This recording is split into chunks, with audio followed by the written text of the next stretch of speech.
आज हम विलियन नाम के चैप्टर में अगला टॉपिक लिए हैं हेनरी का नियम। अब हेनरी का नियम क्या है? हेनरी का नियम यह है कि किसी भी गैस को जब द्रव में घोल दिया जाता है तो उससे जो विलियन बनता है वही हेनरी का नियम कहलाता है। तो यहाँ पर देखेंगे किसी भी गैस को द्रव में आखिर किस प्रकार घोला जाता है। तो मान लीजिए एक एग्जाम्पल समझते हैं जो कि हमारे डेली लाइफ में यूज होता है, सोडा वाटर। और सोडा वाटर क्या होता है? सोडा वाटर में होता है कार्बन डाइऑक्साइड यानी CO2 प्लस जल होता है। जब CO2 गैस को जब जल में घोल दिया जाता है तो सोडा वाटर का निर्माण होता है। ये CO2 है जो कि अपने आप में एक गैस है जो कि H2O जल है। जब CO2 यानी कार्बन डाइऑक्साइड को जब जल में घोल दिया जाता है तो आपका सोडा वाटर का निर्माण होता है। तो अब यहाँ पर सोचने वाली ये बात है कि आखिर कार्बन डाइऑक्साइड गैस को आखिर जल में किस प्रकार घोला जाता है। तो इसका एक सिंपल प्रोसेस है जो कि यहाँ पर मैं बता रहा हूँ। एक हम कंटेनर लेते हैं, मान लीजिए ये आपका कंटेनर हो गया,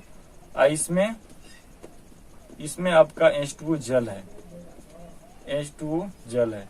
अब आपको CO2 मान लीजिए गैस है, कोई भी गैस हो सकता है, CO2 गैस है। अब इस गैस को इस जल में यानी CO2 गैस को इस जल में घोलना है। तो इस CO2 गैस को जल में घोलने के लिए आपको क्या करना पड़ेगा? इसके ऊपर दाब लगाना पड़ेगा। कहने का मतलब कार्बन डाइऑक्साइड को घोलना है जल में, तो जल में घोलने के लिए आपको क्या करना पड़ेगा? इसके ऊपर दाब लगाना पड़ेगा। जब आप दाब लगाइएगा तो ये जो CO2 है इस जल में घुलना प्रारंभ करेगी। जितना ज्यादा आप दाब लगाइएगा उतने ही ज्यादा ये कार्बन डाइऑक्साइड गैस में घुलेगी।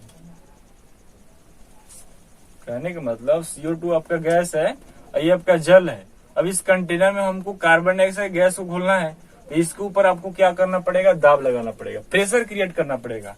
तो ऐसा करने से क्या होगा कि CO2 गैस आपका जल में घुलना प्रारंभ करेगी। अब ऐसा कैसे होता है? इसके लिए इस कंटेनर को किसी मशीन से कनेक्ट कर लिया जाता है।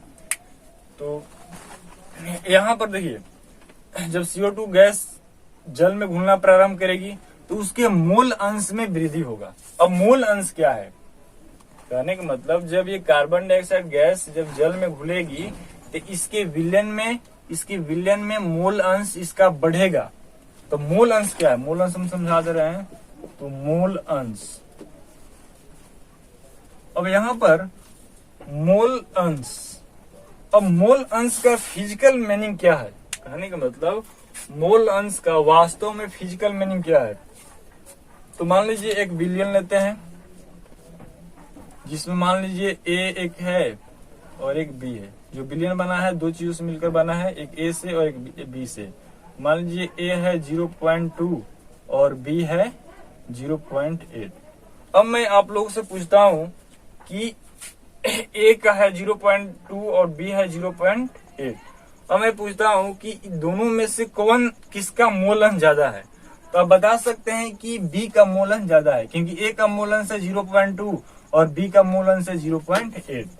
तो यहाँ पर हम कह सकते हैं कि B का मोल अंश ज्यादा है। तो B का जब मोल अंश ज्यादा है तो इस विलयन में B भी ज्यादा होगा, क्योंकि किसी भी विलयन का मोल अंश जब हम निकालते हैं तो उसका सूत्र होता है उसका मोल अंश बाटा में कुल मोल अंश। तो कहने का मतलब जब ये कार्बन डाइऑक्साइड गैस जल में घुलना प्रारंभ करेगी तो इस विलयन में मोल अंश के वृद्धि होगा। कहने का मतलब CO2 गैस जब जल में घुलेगी तो इसके मोल अंश में वृद्धि होगा। कहने का मतलब मान लीजिए दाब है, यहाँ पर इसको लिख दे रहे हैं दाब। जब आप दाब लगाइएगा तो दाब लगाने से क्या होगा? कार्बन डाइऑक्साइड गैस जल में घुलेगी। जब गैस घुलेगी तो उसके मोल अंश में वृद्धि होगा। तो यहाँ पर समानुपाती होगा गैस के मोल अंश, गैस के मोल अंश। यानी जब आप दाब बढ़ाइएगा तो गैस के मोल अंश में वृद्धि होगा। जितना ज्यादा आप दाब लगाइएगा उतने ही ज्यादा गैस का मोल अंश बढ़ेगा, क्योंकि यहाँ पर CO2 गैस को हम घुला रहे हैं, क्योंकि कार्बन गैस घुल रहा है। तो जब गैस घुलेगा तो गैस का ही मोल अंश ज्यादा होगा, क्योंकि यहाँ पर जल है, हमको गैस को घुलना है। तो जब आप प्रेशर लगाइएगा, दाब बढ़ाइएगा, तो दाब बढ़ाने से क्या होगा, गैस घुलेगा।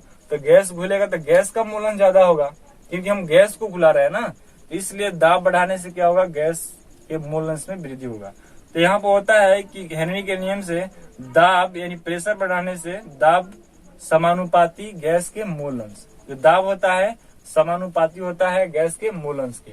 अब देखिए दाब को हम पी लिख सकते हैं, पी समानुपाती, और यहाँ पर एक गैस के मोल अंश यानी मोल अंश को एक्स से डिनोट करते हैं, जो कि हम बता चुके हैं। तो यहाँ पर एक्स लिख लीजिए, यहाँ पर जी। अब जी क्या है, जी कहने का मतलब गैस।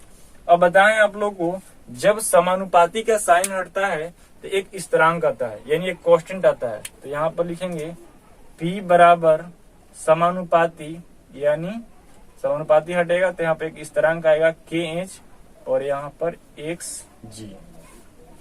कहने का मतलब अब जब दाब बढ़ाइएगा तो गैस के मोल अंश में वृद्धि होगी। तो P समानुपाती XG, यानी गैस के मोल अंश, जब ये समानुपाती का साइन हटा तो P बराबर यानी KH, KH आपका स्थिरांक हो गया, XG आपका है गैस के मोल अंश। अब इसको हम यहाँ पर लिख दे रहे हैं कि P बराबर आपका, हम इसको आंशिक दाब भी कह सकते हैं। आंशिक दाब कहने का मतलब हम दाब को बढ़ा भी सकते हैं और घटा भी सकते हैं। आंशिक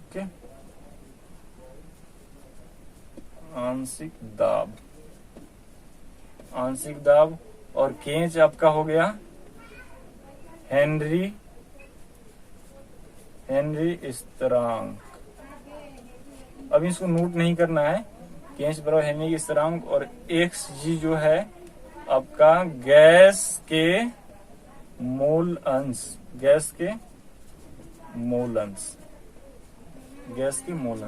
अब इसको नोट नहीं करना है, हम यहाँ पे हेनरी का नियम लिख दे रहे हैं। हेनरी का नियम लिखने के बाद इस थ्योरी को नीचे लिखना है। तो यहाँ पर हम इसको मिटाकर हेनरी का नियम लिख दे रहे हैं।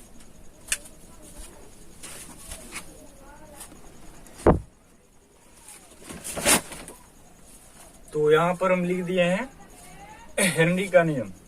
यही हेनरी के नियम अनुसार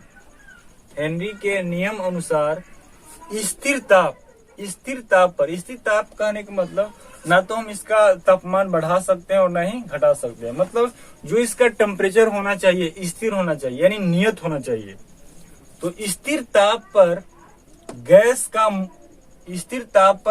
का आंशिक दाब कहने का मतलब ये जो दाब है यही आपका आंशिक दाब है। आंशिक दाब उस विलयन में, यानी इस विलयन में गैस के मोल अंश, मतलब कार्बन डाइऑक्साइड को घुला रहे हैं तो गैस के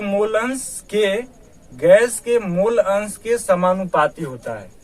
कहने का मतलब जब अब कार्बन डाइऑक्साइड गैस जब जल में घुलेगी तो गैस के मोल अंश में क्या होगा, वृद्धि होगा।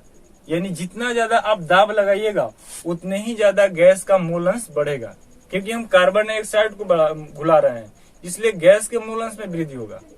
तो कहने का मतलब हेनरी के नियमानुसार स्थिर ताप पर गैस का आंशिक दाब, यानी गैस का आंशिक दाब उस विलयन में, यानी ये विलयन है, उस विलयन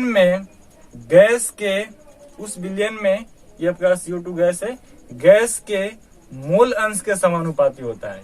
यानी जितना ज्यादा आप दाब बढ़ाइएगा उतना ही ज्यादा गैस का मोल अंश बढ़ेगा। अगर आप दाब कम करते हैं तो गैस के मोल अंश भी कम होगा। कहने का मतलब समानुपाती का मतलब होता है कि एक बढ़ रहा है तो दूसरा भी बढ़ेगा। तो इसको नोट करने के बाद, ये हेनरी का जो नियम है इसको नोट कर लीजिए। नोट करने के बाद इसको फिर नोट करना है कि दाब समानुपाती गैस के मोल अंश, और P है यानी इतनी समानुपाती का जब साइन हटेगा तो यहाँ पर स्थिरांक आएगा KH, और P जो है आपका आंशिक दाब हो गया, KH है हेनरी स्थिरांक, और XG गैस के मोल अंश है। अब इसको नहीं नोट करना है, इसको समझाने के लिए बताया है।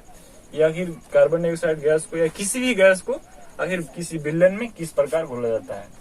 तो कार्बन डाइऑक्साइड को घोलने के लिए उस पर प्रेशर लगाना पड़ेगा, यानी दाब क्रिएट करना पड़ेगा। तो इसको नोट कर लीजिए, इसको रटना नहीं है, समझकर इसको याद कर लीजिएगा। तो अब हम पढ़ेंगे हेनरी के अनुप्रयोग।